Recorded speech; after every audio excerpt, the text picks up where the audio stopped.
أعوذ بالله من الشيطان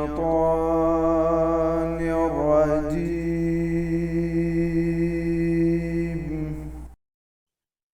بسم الله الرحمن الرحيم.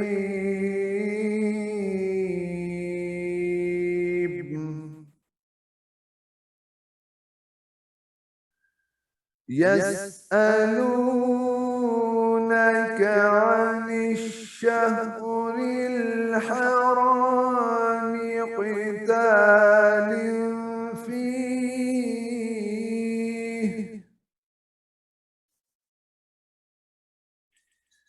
قل قتال فيه كبير وسد عن سبيل الله وكفر به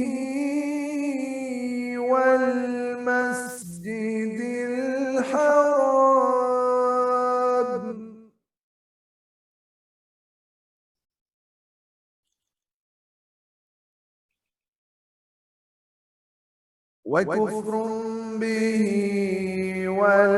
والمسجد الحرام وإخراج أهله منه أكبر عند الله،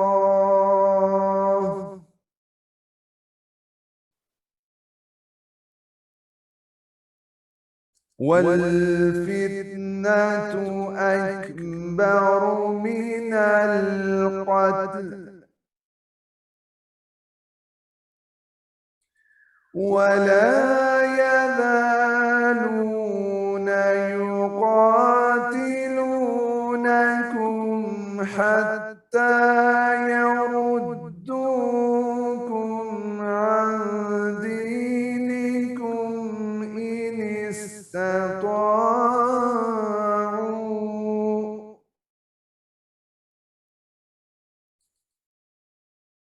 ومن يرتد منكم عن دينه فيمت وهو كافر فأولئك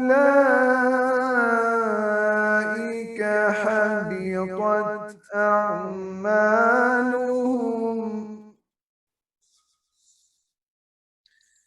فأولئك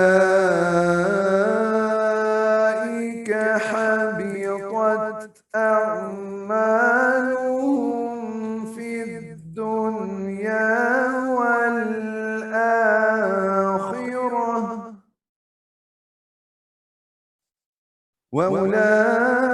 وأولئك أصحاب النار هم فيها خالدون.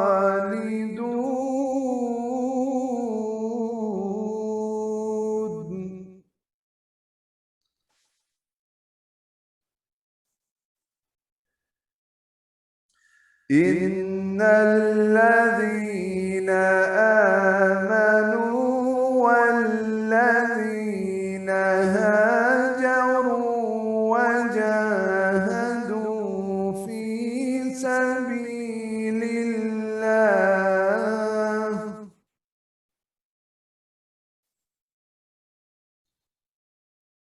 وجاهدوا في سبيل الله أولئك يرجون رحمة الله، والله غفور رحيم.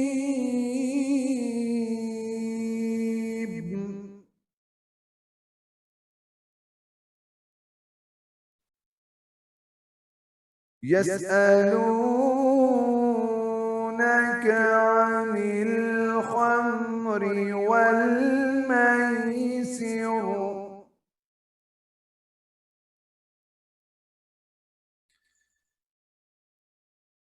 قل فيهما إثم كبير ومنافع للناس وإثمهما أكبر من نفعهما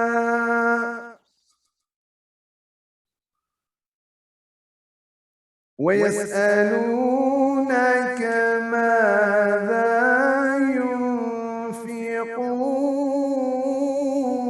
ينفقون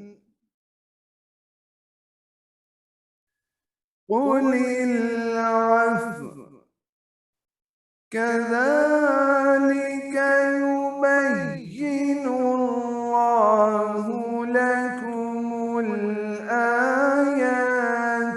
لعلكم تتفكرون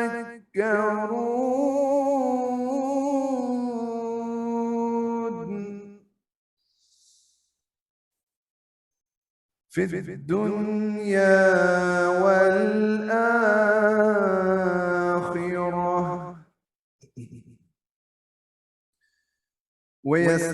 ويسألونك عن اليتامى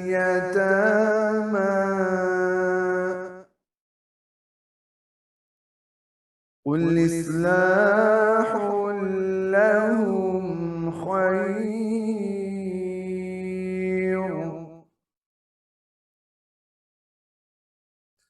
وإن تخالطوهم فإخوانكم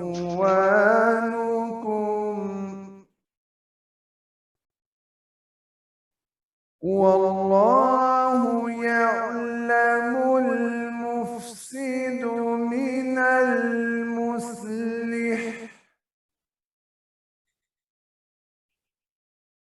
ولو شاء الله لأعنتكم إن الله عزيز حكيم ولا تنكحوا المشركات حتى يؤمن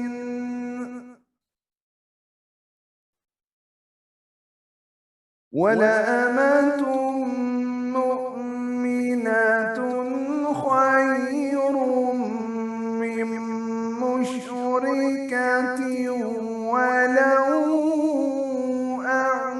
أعجبتكم ولا تنكحوا المشركين حتى يؤمنوا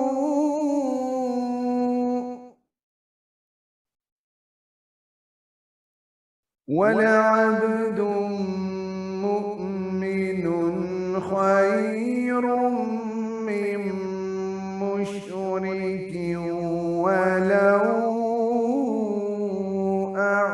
أعجبكم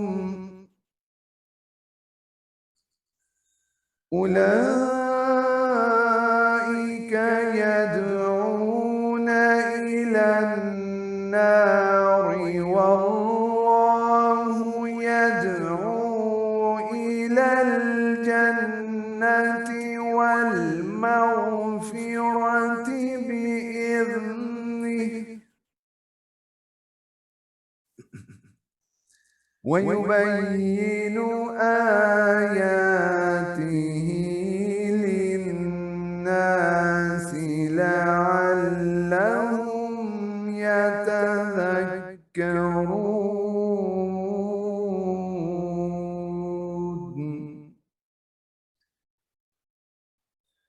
Acabei de recitar os versículos de Surat Al-Baqarah, versículo 218 a 222, são 5 versículos.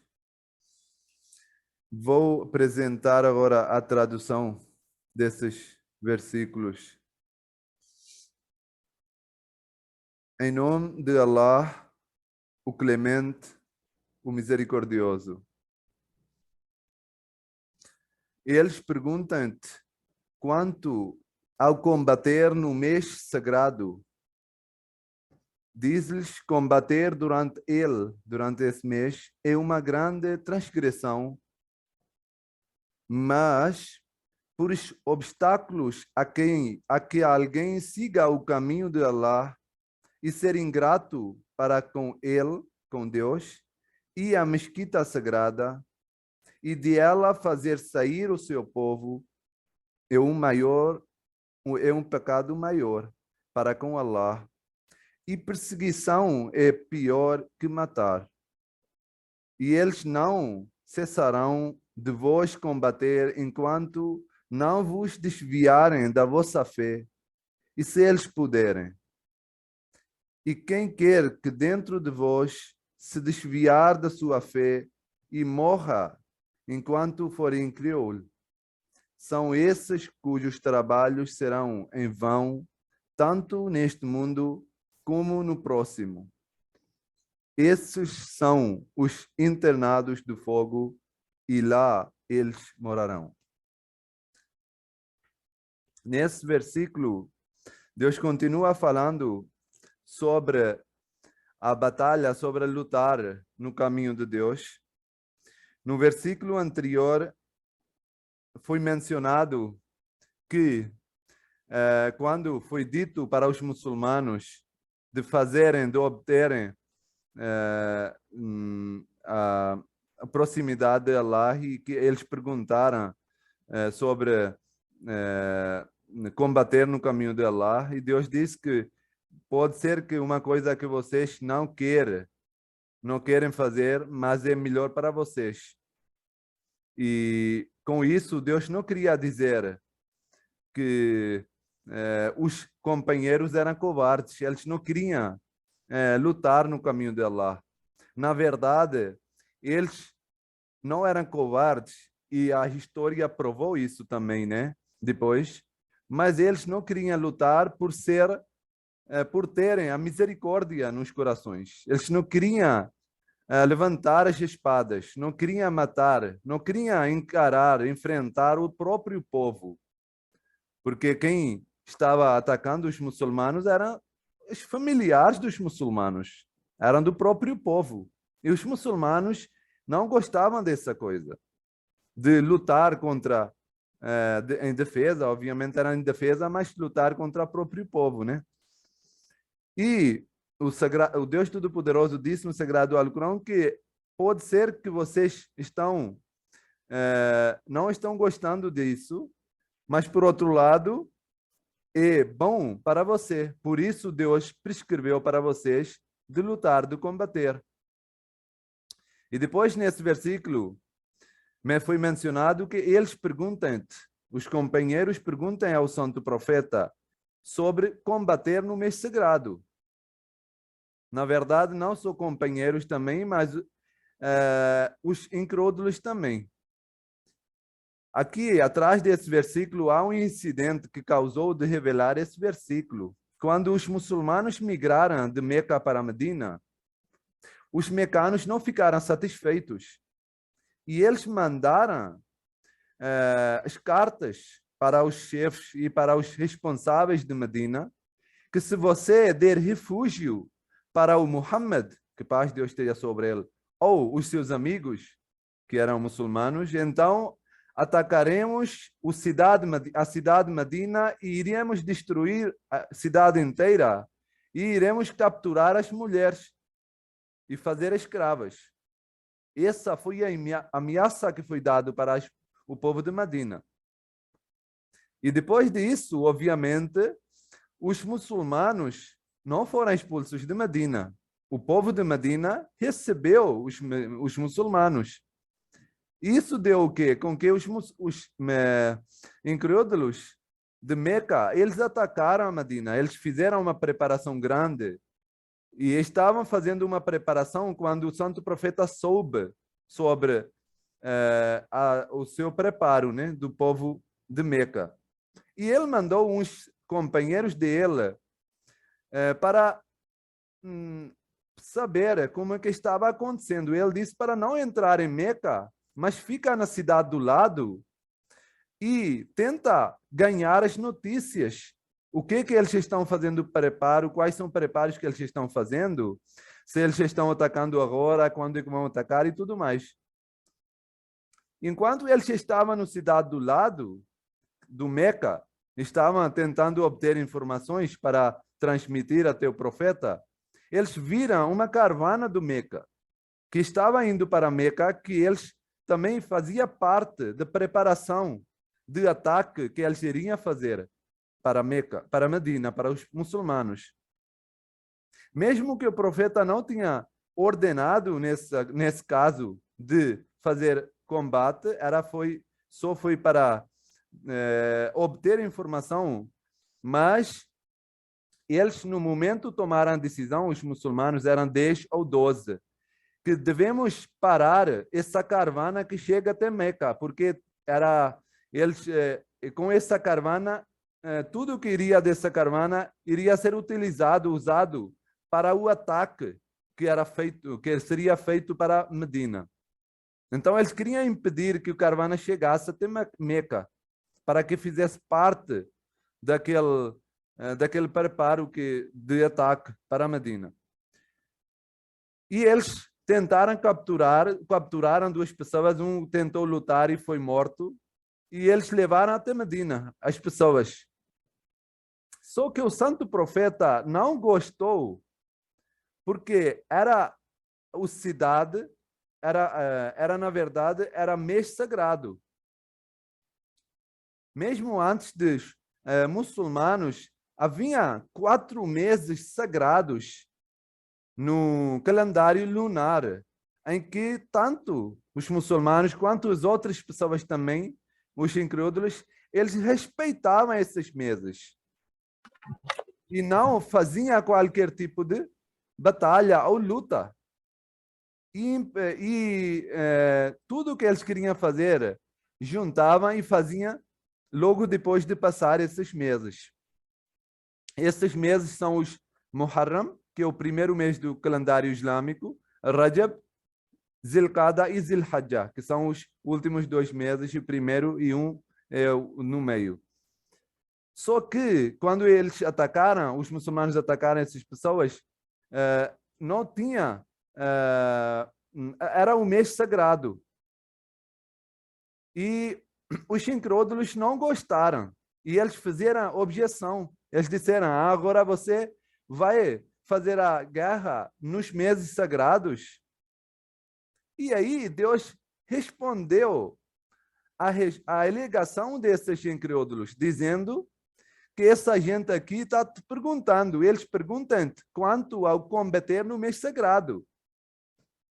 Deus disse que deve dizer a eles que combater durante esse mês é uma grande transgressão. Tudo bem, não deve fazer a guerra nesse mês. Mas, por obstáculos a que alguém siga o caminho de Allah e ser ingrato para com ele e a mesquita sagrada e dela fazer sair o povo, é um pecado maior. Aqueles pecados que os descrentes estão fazendo é maior. De não deixar praticar a religião na cidade, não deixar o povo de aceitar o Islã, impedir os muçulmanos de entrarem na mesquita. Deus disse que essas coisas são piores que vocês estão fazendo. Estão tirando a liberdade, que é um direito fundamental do povo. Então, Deus deu a resposta para esses incrédulos, para esses descrentes, que se os muçulmanos tentaram impedir uma caravana juntar-se com preparo de ataque para Medina, vocês estão ficando quentes para quê? Vocês mesmos estão fazendo coisas piores. E quais são essas coisas? Em primeiro lugar, Deus disse que obstáculo a quem alguém siga o caminho de Allah. Impedir a alguém de aceitar o Islã, impedir a alguém de aceitar qualquer religião, de não deixar a liberdade religiosa, a liberdade, que é um direito fundamental. E ser ingrato para com ele, ser ingrato com Deus e a mesquita e fazer sair o povo da mesquita sagrada. Vocês mandam ir embora da mesquita sagrada. A mesquita é para todos, não para uma pessoa ou para um grupo. Mas sim, não deveriam ser expulsos, não deveriam ser expulsados os muçulmanos da mesquita sagrada. Isso é pecado. E Deus diz, é um pecado maior para os olhos de Allah. E perseguição é pior que matar. Deus diz, e perseguição é pior que matar. Porque matar, você matou uma pessoa, tirou a vida. Mas, por outro lado, você está fazendo perseguição por anos e anos, está tentando, porque nesse aspecto a pessoa nem morre, nem vive. Nós sabemos vários incidentes e vários exemplos que aconteceram no tempo do profeta, que os escravos que tinham aceito o islamismo eram perseguidos por seus patronos. E eles, os seus mestres, batiam, colocavam o corpo desses escravos na areia quente. Você pode imaginar o deserto da Arábia Saudita, deixavam o corpo na areia quente e colocavam uma pedra lá acima, a pessoa queimando. E Deus diz, essas coisas que vocês estão fazendo é pior que matar, porque assim a pessoa nem morre nem vive. E isso não acontecia para uma pessoa, mas também para muitos outros escravos e muitos outros pobres que não tinham, não conseguiam fazer a migração para sair de Meca para outras cidades. E Deus diz, essa gente aqui, esses incrédulos, esses descrentes, não cessarão de vos combater enquanto não vos desviarem da vossa fé. Eles vão fazer o máximo possível para que vocês desviarem do caminho de verdade, desviarem de fé. Deus avisou os muçulmanos que se você pensar assim, que eles estão fazendo isso por causa de poder ou por causa de outra coisa, não. Eles querem fazer o máximo para que não seja prevalecido, não seja pregado essa nova religião. Vão fazer tudo para impedir, para desviar o povo dessa nova fé. Enquanto não vos desviarem da vossa fé, se eles puderem, com a força deles, eles não podem. E quem quer que dentro de vós se desviar da sua fé, se alguém desistir da fé depois de aceitar, se alguém desviar da sua fé depois de aceitar e morre com esse desvio, enquanto for incrédulo, são esses cujos trabalhos serão em vão. Deus disse que eles vão estragar, vão destruir as suas ações. Porque depois de aceitarem a religião, a verdade, por causa de perseguição, eles deixaram de seguir. Então Deus disse que tudo o que eles fizeram durante a sua fé vão em vão, vão ser destruídos, vão perder. Irão perder todas essas virtudes. Porque eles não valorizaram, não conseguiram guardar a fé. E isso é muito importante. Nós podemos imaginar a perseguição. Hoje também existe a perseguição. Hoje também os muçulmanos, e ainda por cima, os que são novos revertidos, sofrem muita perseguição. Psicologicamente, mentalmente e às vezes fisicamente. Mas vamos imaginar só por um momento a perseguição que acontecia no tempo do profeta. Uma pessoa que era escravo, não havia nada. E mesmo assim, mesmo ele perdendo tudo, a única coisa que ele tinha era o próprio corpo. E isso também, com o próprio corpo, ele passava com os sacrifícios, com os problemas, com os castigos tão grandes, como eu acabei de mencionar, que às vezes ele já estava até a pé dessa pessoa com a corda, ou atava atrás de um animal e o animal andava nas ruas, andando com o corpo da pessoa, machucando, batendo na terra, nas pedras e tudo mais, ou às vezes deixava na areia quente, ardendo o corpo.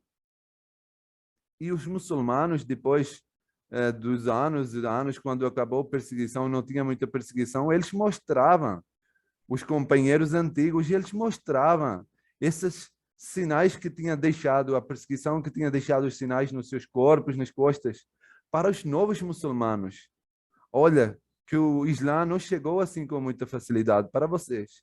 Nós tivemos que fazer esses todos os sacrifícios para que você ganhasse a liberdade religiosa.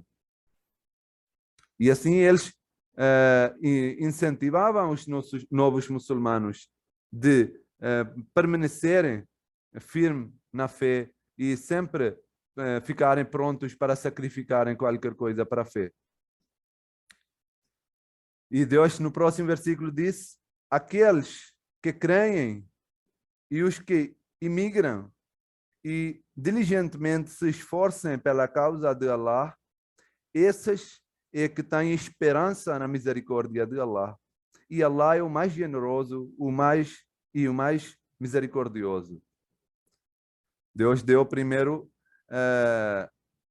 um aviso, né, na verdade, para os que desviam, depois de aceitarem a verdade, desviam por causa de pressão dos perseguidores.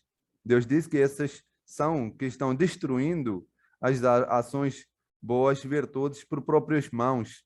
E eles não vão receber recompensa porque deixaram de religião e morreram. Mas Deus diz: aqueles que creem e os que imigram e diligentemente se esforcem pela causa dela. E os que, depois de desviarem, primeiro aceitaram, depois com a perseguição, deixaram a fé, e depois de novo, Deus deu a oportunidade.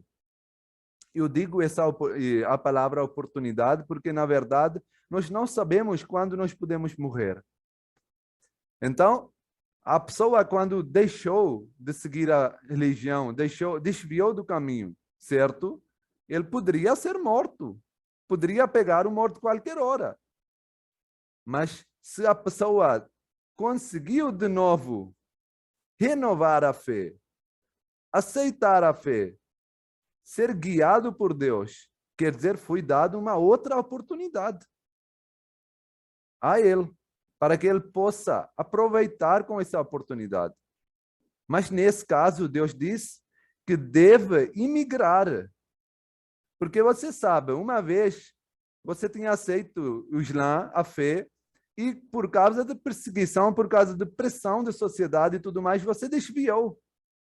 Então, se agora você aceitou de novo, teve a oportunidade de aceitar a religião de novo, então imigra, para que não tenha que enfrentar de novo a perseguição do povo. E nesse caso, tem que diligentemente se esforçar pela causa de Allah. Deve fazer o máximo sacrifício para limpar a mancha preta que foi deixada por causa do seu desvio. Uma vez que você deixou a religião, deixar a religião quer dizer, deixar o Islã quer dizer que você desistiu de ter a fé em Deus. Desistiu que o Deus Todo-Poderoso poderia melhorar a situação. Desistiu em a crença de Deus que Ele é misericordioso, Ele é o mais generoso e pode aliviar os meus problemas e a minha perseguição. Então, para ficar novo, para ficar inocente, para ser perdoado, agora você vai ter que fazer muito esforço. Porque a primeira vez foi dada a oportunidade e você desviou. Agora foi dada outra oportunidade. Então, além de fazer imigração, faça o máximo esforço, faça um sacrifícios para que suas ações fossem aceitas no caminho de Allah. E Allah, Deus diz que Ele é o mais generoso, Ele vai aceitar, Ele vai perdoar. Se a pessoa ir para Deus caminhando, Deus vai para a pessoa no lado da pessoa correndo. Deus é mais generoso, mais misericordioso. Então, ele está esperando que a pessoa peda algo e ele concede. A pessoa pede perdão e ele perdoe.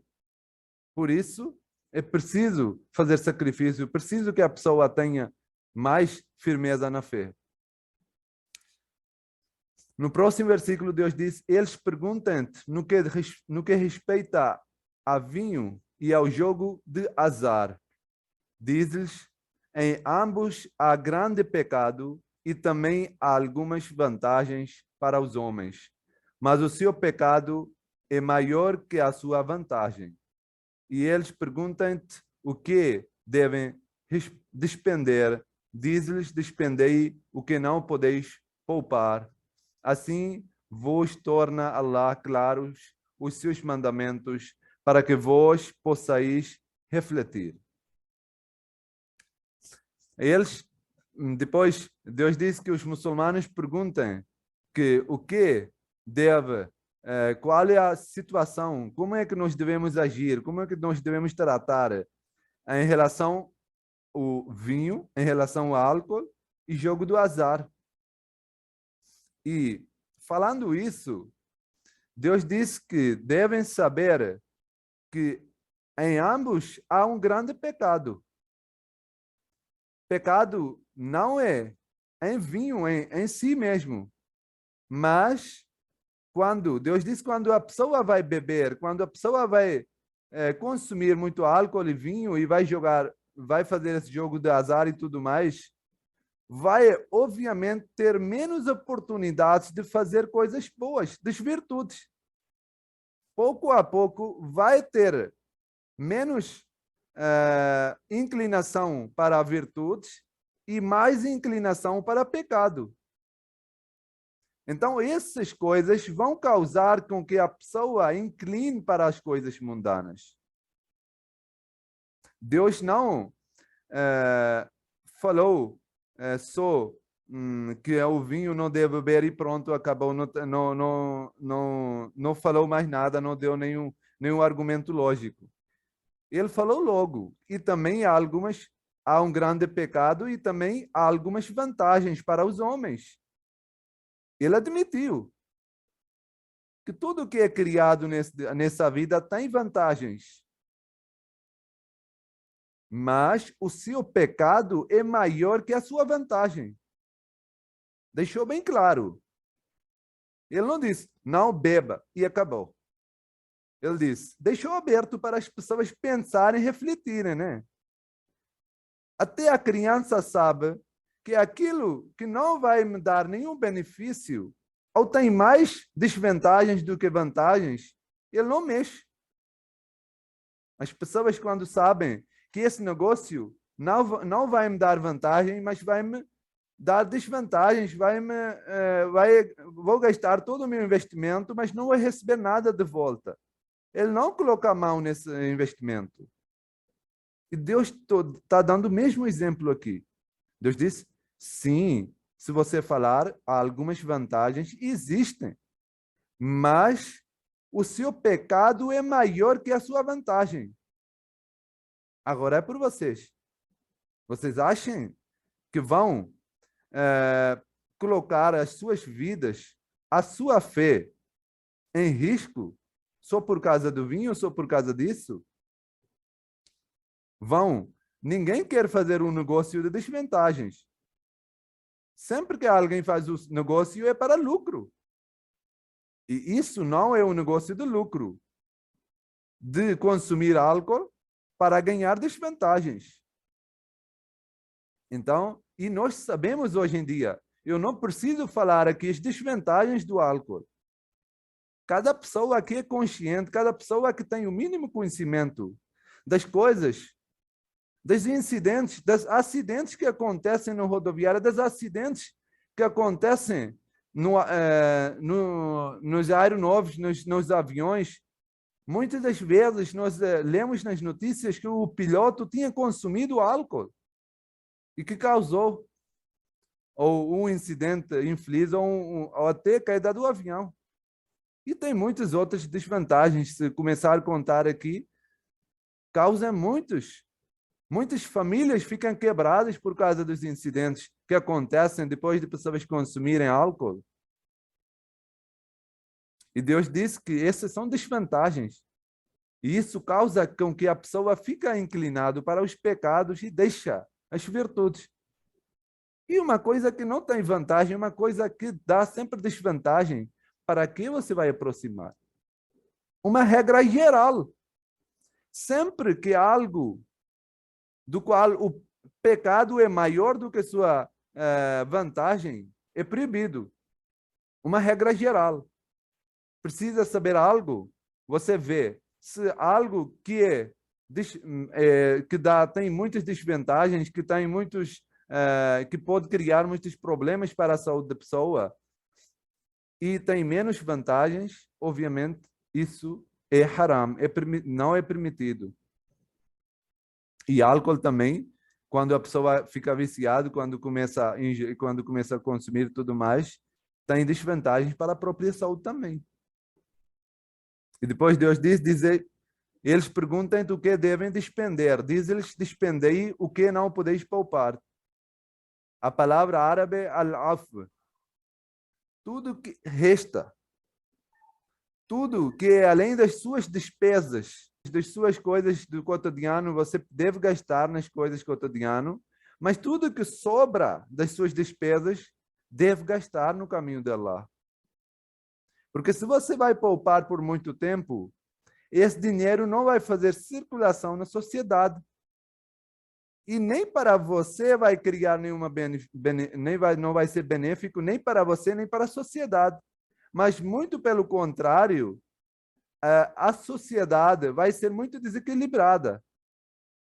Porque o dinheiro, a riqueza, vai ser poupado nas mãos de algumas pessoas e não vai circular. E isso, infelizmente, acontece hoje em dia, né? Nós sabemos que o dinheiro, a riqueza, ficou nas coisas, nas pessoas poderosas, nas algumas pessoas. E tem poupado, nós sabemos que uma pessoa tem 20 bilhões de dólares, o outro tem 30, essas pessoas aqui. A riqueza está nos bancos, está poupado. E, por outro lado, o mundo, esses bilhões de pessoas estão morrendo de fome, sofrendo de fome. Por causa desse desequilíbrio, né? Porque está poupado o dinheiro, além dos seus gastos, não quer dizer que é necessidade deles. Eles não vão levar, nem vão gastar no mundo e nem vão levar com eles. Vai ficar lá para os outros. Mas é a ganância, né? É a natureza do ser humano. Que ele sempre quer acumular a riqueza.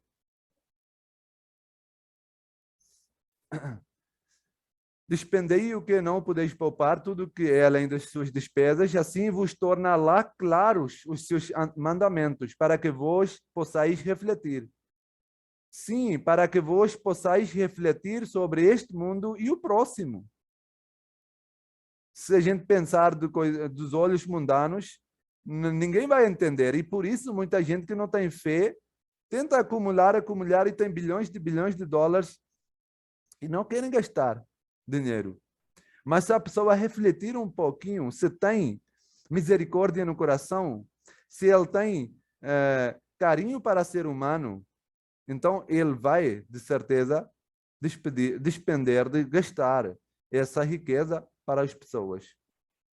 E eles perguntam-te no que respeita a órfãos. Diz-lhes, promoção do seu bem-estar é um ato de grande bondade. E se vos entrameis com eles, eles são vossos irmãos. E Allah sabe diferenciar os promotores de desordem dos reformadores. E se Allah tivesse querido, ele ter-vos-ia sujeitado a privações, por certo Allah é poderoso e sábio. E depois, Deus disse que os muçulmanos perguntam sobre os órfãos. Deus disse que deve diz-lhes promoção do seu bem-estar em um ato de grande bondade. Isso também é uma coisa que hoje em dia está faltando. Na sociedade, hoje em dia, nós vemos que os órfãos, as crianças que não têm os pais ou mães, a mão de pai ou de mãe na sua cabeça, eles são deixados sem perguntarem, sem saber do seu bem-estar, como é que estão passando, como é a situação da educação e tudo mais. Estou me relembrando um incidente no tempo do Santo Profeta que mostra a pureza e alta moralidade dos companheiros do profeta. O pai de uma criança morreu, faleceu, e ele não tinha nenhuma pessoa que poderia tomar cuidado. Ele foi apresentado para o profeta Muhammad. E ele disse que alguém deve tomar cuidado dele. Houve um grande conflito entre os muçulmanos no tempo. A notícia, quando chegava para um companheiro, ele queria fazer tudo para tomar conta desse órfão.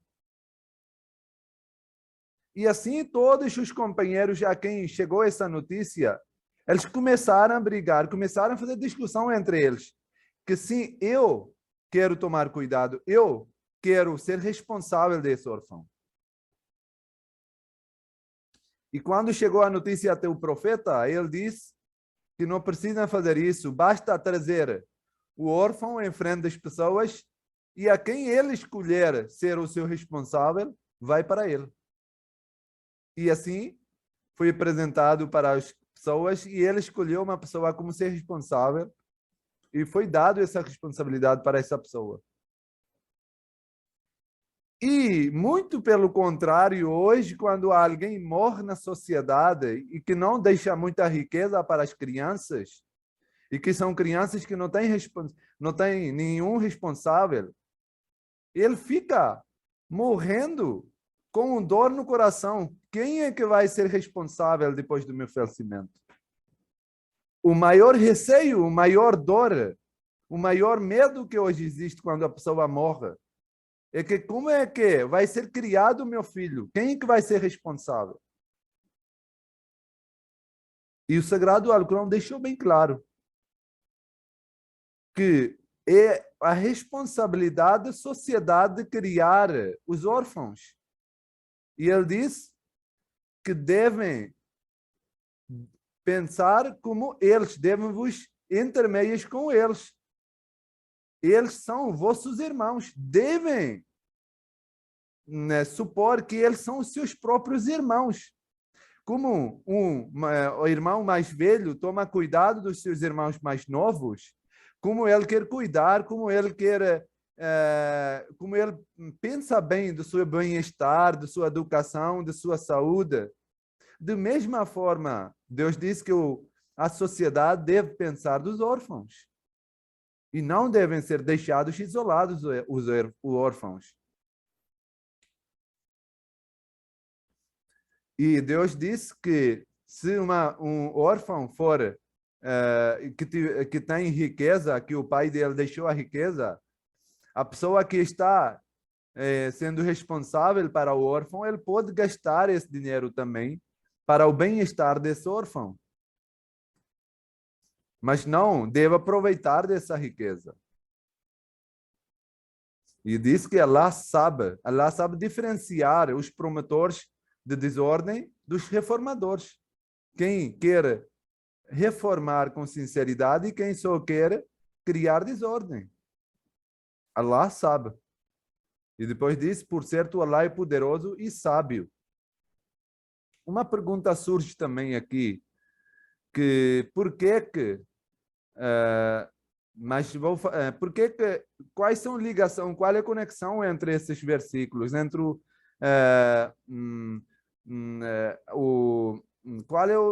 por que foram mencionados várias perguntas dessas formas assim nos versículos seguintes, né? Mas depois de explicar o próximo versículo, vou fazer uma ligação também entre esses versículos. Qual é a ligação dos assuntos temas que foram mencionados aqui? No versículo 222, Deus diz: e não casai com mulheres idolatras, enquanto elas não creem. Mesmo uma escrava crente é melhor que uma idólatra, embora ela vos possa sumamente agradar. E não daí mulheres crentes em casamento a idólatras, enquanto eles não creem, mesmo um escravo. Crente é melhor que um idólatra, embora ele vos possa sumamente agradar. Esses convidam para o fogo, mas Allah convida para o céu, para o paraíso e para o perdão por seu poder. E ele torna os seus sinais claros ao povo para que ele se possa lembrar. Deus diz que os muçulmanos, obviamente, quando os muçulmanos iam para a batalha, ficavam lá por muito tempo. O exército, quando ia lá, e eles ganhavam vitória e tudo mais, no tempo deles, era um costume de capturar os inimigos para que eles não possam atacar de novo. Então, eram capturadas as mulheres do inimigo também, porque eles também lutavam. Os muçulmanos não matavam, mas poderiam capturar. Porque os inimigos também usavam a mesma armadilha. Eles também capturavam os muçulmanos e tudo mais. Então, foi usado a mesma armadilha para eles. O Deus Todo-Poderoso disse no Sagrado Alcorão que, nesse caso, quando você for longe de casa, quando você estiver assim lutando com os inimigos, com os idólatros, não deve casar nem um muçulmano com uma mulher idólatra, nem uma mulher muçulmana deve casar com uma pessoa que é idólatra. E mesmo que a pessoa muçulmana tivesse que casar com uma escrava muçulmana, deve preferir casar com ela do que casar com uma mulher idólatra. Isso é porque nós sabemos, uma escrava pode ganhar liberdade qualquer hora. Mas, afinal, ela tem a fé. Ela é da fé muçulmana. E, obviamente, quando tem as crianças, quando é casado e tudo mais, tem crianças, tem muito a influência dos dois lados, dos ambos lados, do pai e da mãe, para as crianças também. Então, se a pessoa vai casar com uma idólatra que adora várias coisas e tudo mais, então Deus diz que as crianças também vão herdar essas crenças. E os muçulmanos devem evitar que as suas crianças herdarem esses costumes, essas crenças.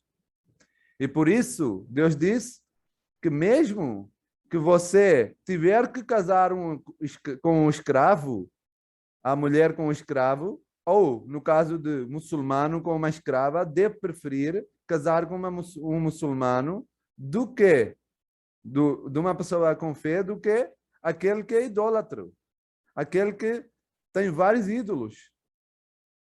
E isso é melhor. Por quê? Porque Deus diz, esses convidam para o fogo, para desagradar o Deus. Quando você vai adorar mais do que um Deus, obviamente você está criando vários outros divinos além de Allah. Isso desagrada o Deus e chama o castigo de Deus, raiva de Deus. Então, não deve cometer isso, mas Allah convida para o seu e para o perdão do seu poder. Se você vai seguir os mandamentos, obviamente Deus vai abençoar e vai perdoar vocês, porque Deus tem deixado os sinais claros para o povo, e esses sinais devem ser relembrados, não devem ser esquecidos. A ligação entre os vários temas que eu queria falar para finalizar a aula de hoje é que primeiro Deus falou, no início nós sabemos que Deus falou sobre as batalhas, sobre as guerras, perseguição, ataque para os muçulmanos. Depois falou sobre o vinho, sobre o álcool. Depois falou sobre os órfãos, sobre as pessoas que perderam os pais e tudo mais. Depois falou sobre os casamentos dos muçulmanos, que eram longe de casa, que eram fazendo batalhas. Isso tudo é para mostrar que no início Deus falou sobre as batalhas, que os muçulmanos, como devem fazer as batalhas, quando os muçulmanos estão atacados, como eles devem agir. E depois, como uma das coisas que era muito consumida e tinha uma ligação direta com as batalhas, era vinho, era álcool.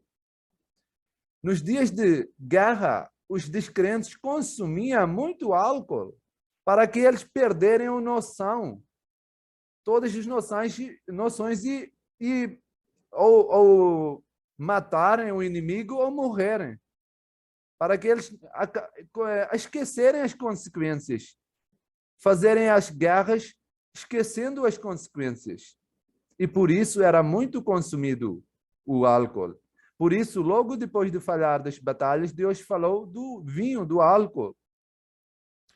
E depois, obviamente, quando as pessoas voltavam das guerras, muitos eram martirizados também. A sociedade ficava com falta dos homens. Muitos homens eram martirizados. E a consequência disso era que havia muitos órfãos.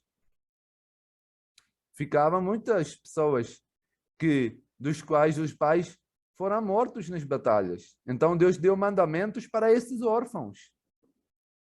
E depois deixou claro também para os muçulmanos que estavam nas batalhas, nas guerras, que em vez de eles casarem com uma mulher descrente, idólatra, devem casar com uma mulher de fé, de muçulmana, mesmo que fosse uma escrava.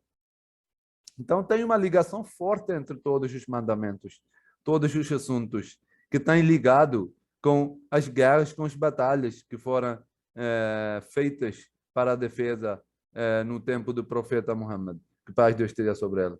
Jazakumullahu ta'ala, Allahumma salli ala Muhammadin, wa barik wa sallim innaka hamidun majid.